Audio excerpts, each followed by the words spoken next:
Praise the lord, hallelujah. प्रभु यीशु का बहुत धन्यवाद। मैं परमेश्वर का दास, आप सबका भाई पास्टर प्रदीप कुमार शर्मा एक बार फिर से आपके साथ परमेश्वर के वचन की सहभागिता करने आया हूं। और आज हम प्रभु यीशु मसीह के वचन में से प्रभु यीशु मसीह के एक बड़े घोषणा और एक बड़े कथन के बारे में सीखेंगे। यह घोषणा प्रभु यीशु मसीह ने यूहन्ना के सुसमाचार अध्याय 8 वचन बारे में कही। प्रभु यीशु ने कहा, जगत की ज्योति मैं हूँ। जो मेरे पीछे होलेगा वो अंधकार में नहीं चलेगा, परंतु जीवन की ज्योति पाएगा। आइए इसी वचन को और गहराई से समझने के लिए और प्रभु यीशु मसीह की कही इस बात का अर्थ जानने के लिए इस सब्जेक्ट में हम आगे बढ़ते हैं। आपके साथ मैं कुछ स्लाइड्स शेयर करूंगा और एक एक करके हम इन स्लाइड्स के अंदर से प्रभु यीशु के वचन का अध्ययन करेंगे।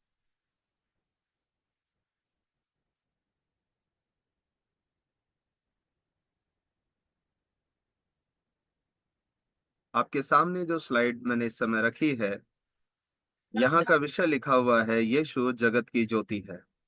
प्रभु यीशु जगत की ज्योति, ऐसा नहीं है कि वो जगत की ज्योति थे, लेकिन यीशु ने कहा जगत की ज्योति मैं हूं। वो वर्तमान में बात करते हैं। वो ऐसा नहीं कहते कि मैं जगत की ज्योति था और अब मैं जगत की ज्योति नहीं हूं, ऐसा नहीं लिखा हुआ है। प्रभु यीशु का वचन है, उन्होंने कहा है जगत की ज्योति मैं हूं। अर्थात जब तक ये जगत है, प्रभु यीशु इस जगत के लोगों को अच्छाई का रास्ता दिखाने वाली रोशनी है। यह विषय पूर्ण रूप से परमेश्वर के वचन बाइबल पर आधारित है और मैं प्रस्तुत करता आपका भाई प्रदीप कुमार शर्मा। आइए अब इस वचन में एक एक करके हम आगे बढ़े। प्रभु यीशु की घोषणा मैं एक बार फिर से आपके साथ शेयर करना चाहता हूं। यहाँ लिखा है, यूहन्ना अध्याय 8 वचन 12 में यीशु ने कहा, जगत की ज्योति मैं हूँ। जो मेरे पीछे होलेगा वो अंधकार में ना चलेगा, परंतु जीवन की ज्योति पाएगा। यूहन्ना 12 वचन 35 में यीशु ने कहा, ज्योति अब थोड़ी देर तक तुम्हारे बीच में है। जब तक ज्योति तुम्हारे साथ है तब तक चलते रहो, ऐसा न हो कि अंधकार तुम्हें आ घेरे। जो अंधकार में चलता है वह नहीं जानता कि किधर जाता है। प्रभु यीशु ने इन वचनों के द्वारा यह बताया कि जब प्रभु यीशु इस धरती पर थे तो उनका समय काल एक सीमा, एक समय के अंदर बंधा था। उनको क्रूस पर अपना प्राण बलिदान करना था और उसके बाद जी उठने के बाद वह स्वर्ग में वापस पिता के पास जाने वाले थे। तो उनकी शिक्षाओं का और उनकी संगति का उनके चेलों के पास एक सीमित समय था। और प्रभु ने कहा, मुझसे सीखते रहो, मेरे साथ चलते रहो, और जो जो बातें मैं तुम्हें सुनाता हूँ सिखाता हूँ उन्हें मानना। जब हम प्रभु यीशु के वचनों को सीख कर उनको मानते हैं तो अंधकार हमें नहीं घेर सकता। क्योंकि अंधकार में जो व्यक्ति चलता है वो ये बात नहीं जानता कि उसका अगला कदम किधर पड़ेगा, क्या वो गड्ढे में गिरेगा या मौत के मुंह में चला जाएगा। प्रभु यीशु नहीं चाहते कि मनुष्य का नुकसान हो, उसका नाश हो। प्रभु इसीलिए कहते हैं, जब तक मैं तुम्हारे साथ हूं तब तक चलते रहो। तो प्रभु यीशु उस समय में देह में थे, लेकिन प्रभु यीशु मुर्दों में से जी उठने के बाद आत्मा में है। और यीशु ने ये घोषणा करी है, देखो मैं जगत के अंत तक तुम्हारे साथ हूँ। तो प्रभु यीशु अब हमारे साथ हमारी आत्मा में तब तक है जब तक हम जीवित हैं, तब तक है जब तक ये जगत बना हुआ है। यूहन्ना अध्याय 9 वचन 5 में यीशु ने कहा, जब तक मैं जगत में हूं तब तक जगत की ज्योति हूं। प्रभु यीशु मसीह यहाँ पर यह बात बता रहे हैं कि इस जगत में मैंने तुम्हें अंधकार में नहीं छोड़ा है, मैं इस जगत में हूँ। और जब तक मैं हूँ तब तक इस जगत में उजियाला है, इस जगत के अंदर अच्छाई का रास्ता है। तो उसे देख करके तुम आगे बढ़ते सकते हो। ज्योति के रूप में यीशु की महिमा को अब हम समझेंगे कि ज्योति का मायना क्या है। ज्योति जब शब्द प्रभु ने बोला है तो इसका मायना क्या है कि यूहन्ना अध्याय 1 वचन 5 में लिखा है कि यीशु में जीवन था। अर्थात जो जीवन हम सबके अंदर धड़कता है, हम सबके अंदर हम श्वास लेते हैं, हम आनंदित होते हैं। जीवन को आप शारीरिक रूप से बढ़ करके इसको समझने की कोशिश करें, उन भावनाओं को समझने की कोशिश करें जिनको आप छू नहीं सकते पर मात्र महसूस कर सकते हैं। वो भी आपके जीवन का एक हिस्सा है। आप आनंदित होते हैं आप एक उजियाले से भरा हुआ आपका मन होता है, आप खुश होते हैं, आप शांति में जीवन जीते हैं। तो प्रभु का वचन कहता उसमें जीवन था, जो हम सब जीते हैं, हम सब बढ़ते हैं, हम सब आगे वंश को बढ़ाते हैं। ये जीवन के जो लक्षण है ये सब यीशु से आए हैं। और लिखा है, और वह जीवन मनुष्यों की ज्योति थी। मनुष्यों को अच्छाई का रास्ता जो समझ में आता है, चाहे उनके पास कोई लिखित नियम कानून हो या ना हो, पर हर मनुष्य अपनी आत्मा में इस बात को जान सकता है कि भला क्या है। यही जो भलाई और ये जो अच्छाई की जो रोशनी है जो उस मनुष्य के अंदर है, इसी को यहाँ पर लिखा है कि वो जीवन ही मनुष्य की ज्योति थी। और ज्योति अंधकार में चमकती है, प्रभु यीशु मसीह अंधकार में चमकते हैं। यदि बुराई है तो प्रभु यीशु मसीह उस बुराई के अंदर अच्छाई के रूप में दिखाई देंगे आपको, कि चारों ओर बुराई होने के बावजूद भी परमेश्वर पवित्र है, भला है, और वह अंधकार के कामों से अलग है। और वचन में आगे लिखा, और अंधकार ने उसे ग्रहण नहीं किया। अर्थात अंधकार कभी भी ज्योति को प्रबल नहीं हो सकता, ज्योति को हरा नहीं सकता। और जो अंधकार में जो व्यक्ति जीना चाहेंगे, जो अंधकार के कामों को करना चाहेंगे, वो कभी भी ज्योति की शिक्षाओं को, पवित्र बातों को ग्रहण नहीं करेंगे, वो कभी अपनी गलतियों को नहीं सुधारेंगे। तो इस वचन के अनुसार यीशु बराबर हो जाते हैं जीवन के, और जीवन बराबर हम देखते हैं ज्योति के। तो यीशु इस तरह से जीवन भी है, यीशु इस तरह से ज्योति भी है। यीशु में जीवन है, जीवन अर्थात आत्मा, प्राण, जीवात्मा। इसी जीवन से मनुष्यों को ज्योति अर्थात चेतना मिलती है, उनको अच्छाई की समझ मिलती है, उनको आनंद मिलता है। यही ज्योति अर्थात यही चेतना मनुष्य को अंधकार और पाप से बचाती है। जब कोई मनुष्य इस बात के बारे में जागरूक रहेगा कि किसी के साथ हमें बुरा नहीं करना है, तो वह अंधकार और पाप से बचता रहेगा। अब हम आगे देखते हैं, यीशु ने अपने आप को जगत की ज्योति क्यों कहा। प्रभु यीशु ने अपने आप को जगत की ज्योति जब कहा है, तो इसमें यीशु ने सारे जगत को शामिल कर लिया है, सारी दुनिया को शामिल कर लिया। किसी एक जाति को या किसी एक समाज को या किसी एक बिरादरी या किसी एक कौम को या किसी एक धर्म जाति के लोगों के लिए प्रभु ने नहीं बोला कि मैं इस धर्म की ज्योति हूँ या इस जाति की ज्योति हूँ। प्रभु ने कहा मैं जगत की ज्योति हूँ। जगत में हम सब शामिल हो जाते हैं, जगत में ये सारी दुनिया आ जाती है, इसमें सब तरह के लोग आ जाते हैं, धनी है, गरीब है, ताकतवर है, निर्बल है, और बुद्धिमान है, निर्बुद्धि है। प्रभु ने सबके लिए कहा है मैं ही जगत की ज्योति हूँ। तो यीशु ने अपने आप को जगत की ज्योति क्यों कहा, तो यहाँ वचन यूहन्ना अध्याय 1:9 में लिखा है, आ, क्योंकि वो परमेश्वर की सच्ची ज्योति है जो जगत को प्रकाशित करती है। ये सारी दुनिया परमेश्वर ने बनाई है, और परमेश्वर की सच्ची जो ज्योति है वो सारी जगत के लिए है, सारी जगत की भलाई के लिए है। और इसका एक ऐतिहासिक रूप भी हम देखेंगे कि जब परमेश्वर इज़राइल को मिस्र की गुलामी से छुड़ा कर ले जा रहे थे, तो उन्होंने दिन में बादल के रूप में और रात को अग्नि के खंभे के रूप में इज़राइल की सुरक्षा करी। यहाँ पर एक दृश्य है जिसमें एक अग्नि का खंभा है, और उस अग्नि के खंभे में एक मानव रूप जैसा हमें प्रभु यीशु मसीह दिखाई दे रहे हैं। और वो अग्नि का खंभा एक तंबू में चमक रहा है, और उसके चारों ओर बहुत सारे तंबू हैं। ये घटना हमें याद दिलाती है कि जब परमेश्वर ने इज़राइल देश को मिस्र देश की गुलामी से छुड़ाया था और उन्हें मरुभूमि के मार्ग से ले जा करके प्रतिज्ञा के देश की ओर ले जा रहे थे, तो रास्ते में परमेश्वर ने उनको दिन में बादल के रूप में और रात में अग्नि के खंभे के रूप में उनकी सुरक्षा करी। वो अग्नि का खंभा प्रकाश देने का काम कर रहा था, वो रोशनी देता था, गर्मी देता था। प्रभु यीशु इसी प्रकार अंधकार के बीच में हमें उजियाला देते हैं, हमें रोशनी देते हैं। और प्रभु ने इज़राइल का एक उदाहरण रखा कि इज़राइल को परमेश्वर चाहते थे कि वो सारी दुनिया के लिए एक दीपक के समान बने, ताकि सारी दुनिया परमेश्वर की रोशनी को देखे।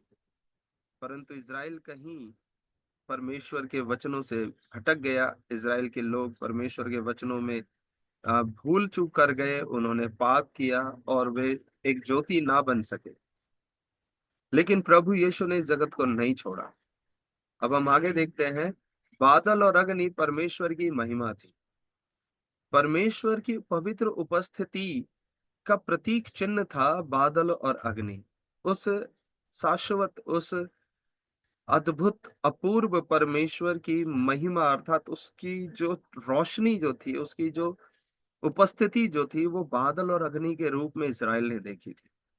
40 वर्षों तक परमेश्वर इज़राइल को बादल और अग्नि के खंभे में रहकर हर मुसीबत से बचाते रहे और उन्हें जंगल की बेयाबान में राह दिखाते रहे। मरुभूमि के अंदर परमेश्वर उनको राह दिखाते रहे, दिन में रात में। बाइबल के अंदर इनकी घटनाओं का पूरा जिक्र है।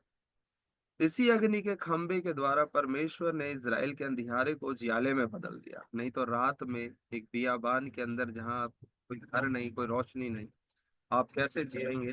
लेकिन परमेश्वर ने उनका अंधियारा उजियाले में बदल दिया। परमेश्वर ने इज़राइल के बीच निवास किया। एक डेरा जो मिलाप वाला तंबू कहलाता था, एक तंबू खड़ा किया इज़राइल के अंदर परमेश्वर ने, और उस डेरे में प्रभु ने अपनी महिमा को ठहराया। उसी प्रकार प्रभु यीशु मसीह इज़राइल के अंदर आए। वो एक तंबू के जैसे, एक तंबू जो स्थायी नहीं होता, वो कुछ समय के लिए होता है, टेम्पररी होता है, अस्थायी होता है।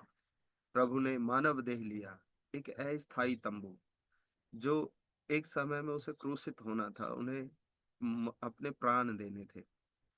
ऐसे ही उस तंबू में परमेश्वर ने अपनी रोशनी को यीशु मसीह के अंदर प्रकट करके दिखाया कि यीशु मसीह परमेश्वर का वो महिमा है, परमेश्वर का वो तेज है जो तुम्हारे अंधकार में तुम्हें राह दिखाएगा। परमेश्वर का वो महिमा से भरा हुआ वो बादल है जो तुम पर छाया करता है, जो तुम्हें धूप से बचाता है। परमेश्वर अपनी महिमा के साथ उस तंबू में निवास करते थे। जैसे पुराने युग में उस तंबू को परमेश्वर ने चुना, नए समय में परमेश्वर ने यीशु मसीह की देह के अंदर अपने आप को प्रकट किया। आगे लिखा है, इज़राइली 40 वर्षों तक तंबुओं में रहे थे। तो इज़राइल 40 वर्षों तक जब मरुभूमि में घूमते रहे, तो उनका कोई स्थायी या पक्का ईंटों का बना हुआ घर नहीं था, वे भी तंबुओं में रहते थे। यहाँ एक तंबू का दृश्य है बीच में, ऐसे वो रहते थे।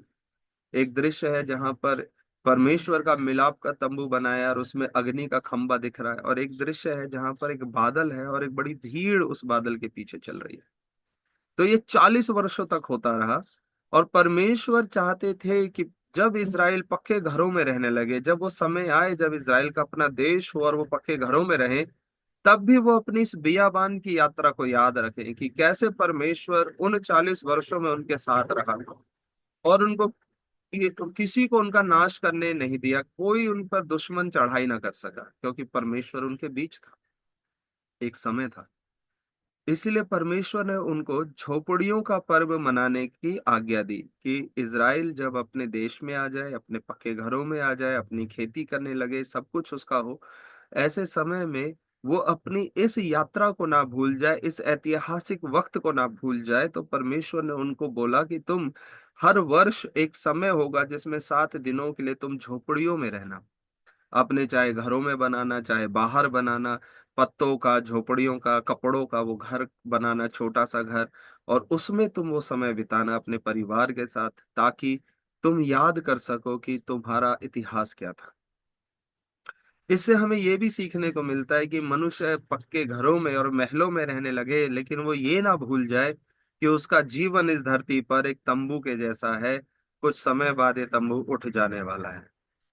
और इनके साथ साथ वो ये भी याद रखे कि ऐसे वक्त के अंदर जब ऐसे तंबू में हम रहते थे, तो किस प्रकार परमेश्वर अग्नि के खंभे से हमें रास्ता दिखाता रहा, हमें उजियाला दिखाता रहा। तो इज़राइल इस त्योहार को मनाते थे।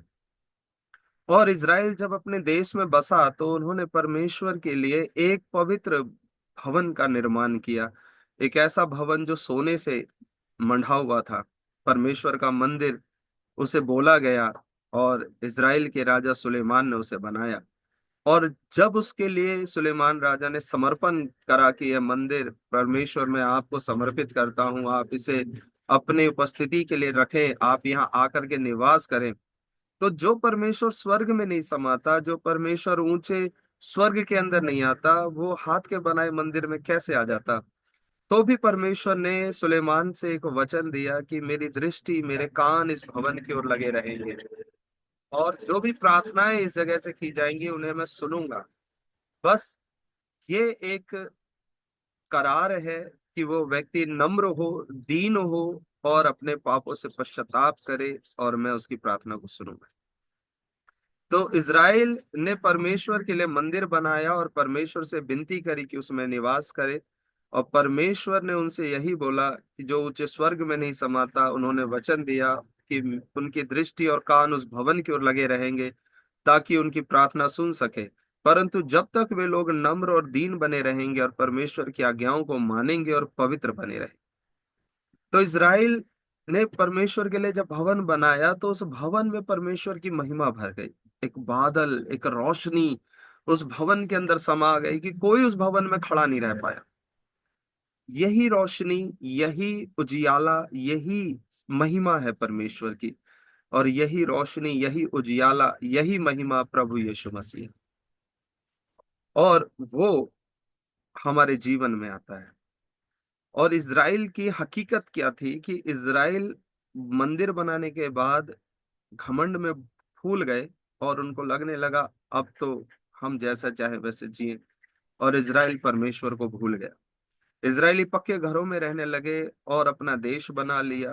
वो अपने परमेश्वर के वचनों को भूल गए। इज़राइली परमेश्वर के पर्व को अपने आनंद के लिए मनाते थे, परंतु परमेश्वर की आज्ञाओं को मानना भूल गए थे। वो लोग पर्व मनाते तो थे, लेकिन उस पर्व में पवित्रता नहीं थी। उस पर्व के अंदर में समर्पण नहीं था, आज्ञाओं का पालन नहीं था। धनी अपने तरीके से अपने ऐशो आराम के लिए मनाते थे, निर्धनों को कुचला जाता था, व्यभिचार बढ़ा दिया जा कर रहे थे, और सब तरह का लूटपाट वहां होने लगा। बहुत से इजरायली पर्व के दिनों में भी पाप करते थे। वे अग्नि के खंभे की याद में बड़ी बड़ी मसाले जलाते थे। वो उस घटना को याद रखते थे कि अग्नि हमारे बीच होकर के चली, और उसकी याद में बड़ी बड़ी मशालें बना करके उसको जलाते थे, उसको प्रज्वलित करते थे।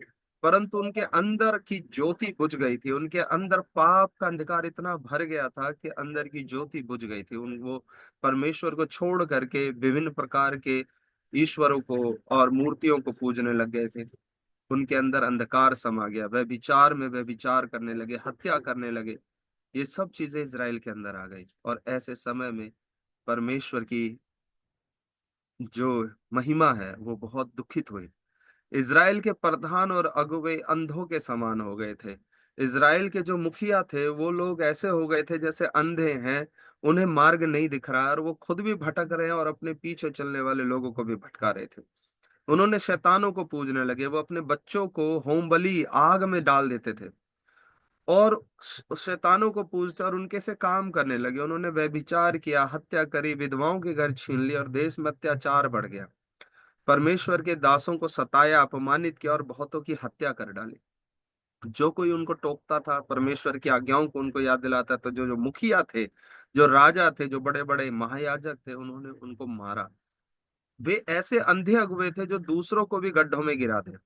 उन्होंने परमेश्वर के वचनों को अपनी रीति और प्रथाओं से बदल दिया, नियम और आज्ञाओं को मनमाने तरीके से बनाया, और परमेश्वर की राह को टेढ़ा कर दिया। ये इज़राइल कर रहा था।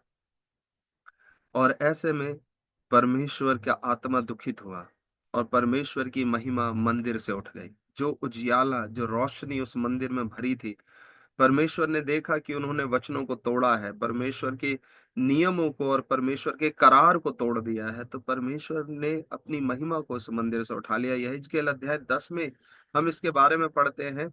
इज़राइल के लोगों के पापों के कारण परमेश्वर की महिमा ने इज़राइल का त्याग कर दिया और मंदिर से निकल गई।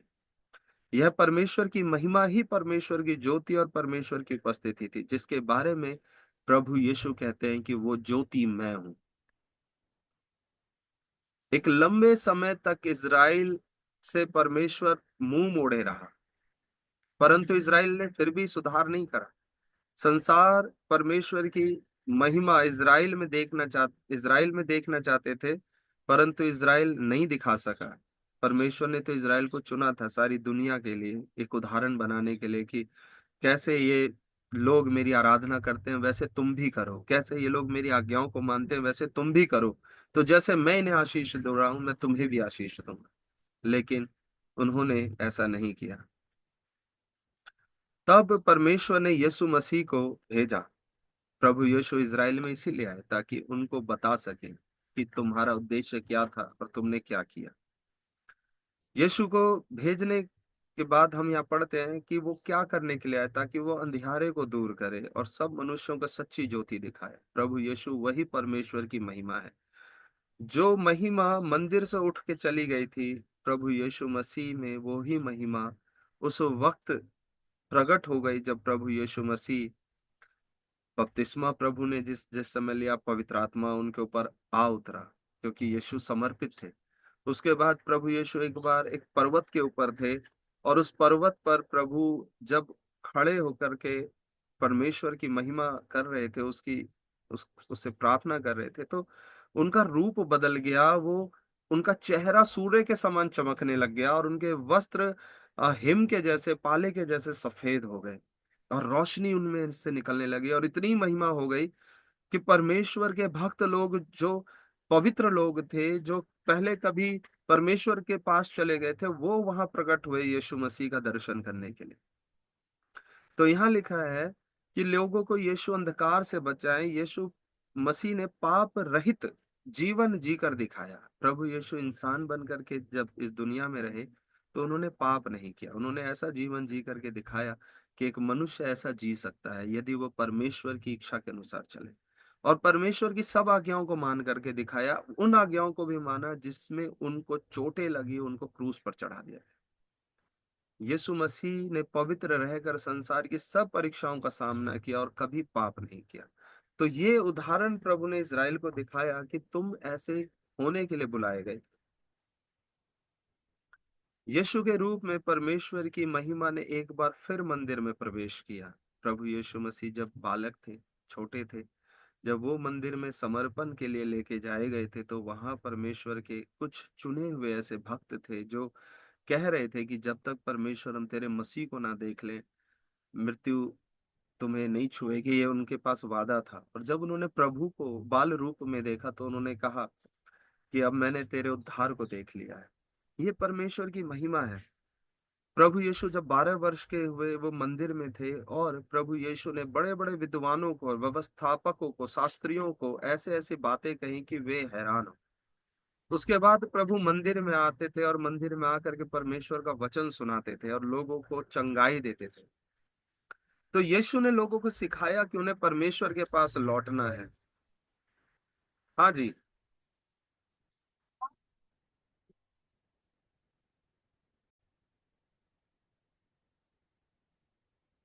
और प्रभु ने बताया कि वो लोगों को परमेश्वर के पास वापस लेकर के जाने के लिए आए हैं। यीशु ने यह भी बताया कि वो जगत की ज्योति हैं जो सबको राह दिखाने के लिए आए हैं। यीशु ने बताया कि परमेश्वर सबको बुला रहे हैं, चाहे कोई भी हो, इजरायली हो या गैर इजरायली हो, सब प्रभु के पास आ सकते हैं। और प्रभु यीशु के समय में एक घटना घटित होती है कि परमेश्वर के मंदिर में ज्योति अंधकार को लज्जित करती है, अंधकार के आमना सामना करती है। अर्थात यीशु वहां पर उन लोगों को उनका चेहरा दिखाते हैं जो पाप को बढ़ा रहे थे और पाप को पोषित कर रहे थे, अपने हृदय के अंदर भी पाप के साथ जी रहे थे। और बड़े बड़े रोशनी की मसाले तो जलाते थे, लेकिन अपने अंदर से अंधकार को नहीं मिटा पा रहे थे। हुआ क्या कि यूहन्ना के सुसमाचार के अध्याय 8 में एक घटना होती है कि मंदिर में बहुत से धार्मिक अधिकारी एक स्त्री को जान से मारने के लिए यीशु के पास दंड दिलाने लाते हैं। और उनका कहना क्या था कि इस औरत ने व्यभिचार किया है और हमने इस स्त्री को पकड़ लिया है, और अब हमें कानून से, मूसा की व्यवस्था से हमें ये आज्ञा मिली है कि जो पाप कर रही है उसको हम पत्थरों से मार डालें। तो अब आप बताइए, आप क्या कहते हैं। प्रभु यीशु वहां देख रहे थे कि ये लोग कितने पाखंड से भरे हुए लोग हैं। स्त्री को पकड़ लाए, लेकिन उस पुरुष को पकड़ करके नहीं लाए, क्योंकि उनको तो मात्र अत्याचार जैसे काम करने हैं, उनको तो सताना है। और वो पर्व के दिन चल रहे थे, और कौन से पर्व के दिन चल रहे थे? झोपड़ियों के पर्व के दिन। वो अपने घरों से बाहर लोग रह रहे थे, घरों से बाहर लोग झोपड़ियों में रह रहे थे। जो जो धनवान है वो इसी तरह के पाप करा करते थे। वो घरों से बाहर हैं, अपने तंबुओं में है, कुछ भी पाप पे पाप बढ़ा सकते हैं। और इन फरीसियों को, इन व्यवस्थापकों को धन दौलत से मतलब था, इनको न्याय से कोई मतलब नहीं था। इसलिए वो व्यक्ति, वो आजाद है, उस पुरुष का कोई नुकसान नहीं, पर इस स्त्री को उन्होंने पकड़ा और इसको दंड देने के लिए लेकर के आते।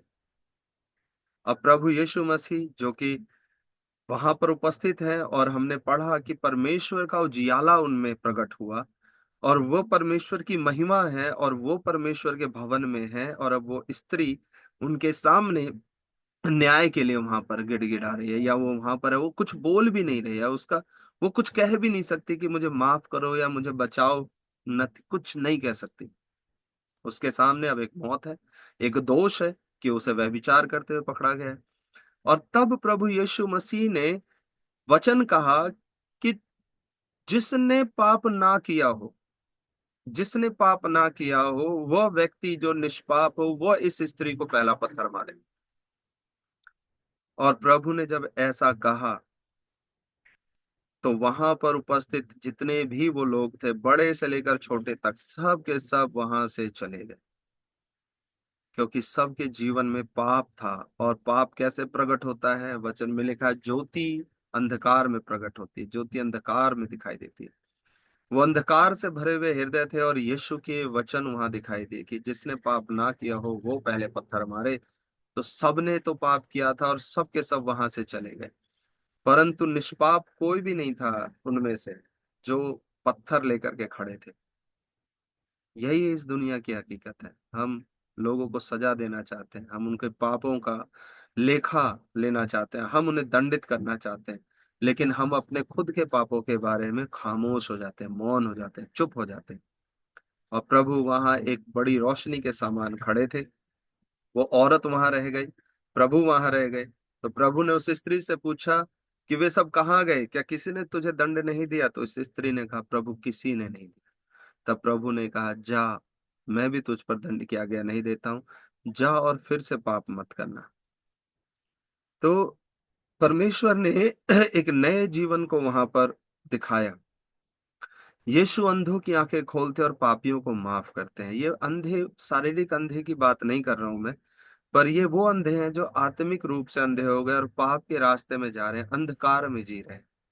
उनको प्रभु बचाते हैं, उनकी आंखों को उजाले से भर देते हैं, और पापियों को माफ करते हैं।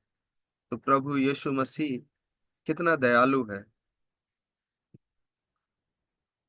और यीशु जगत की ज्योति है।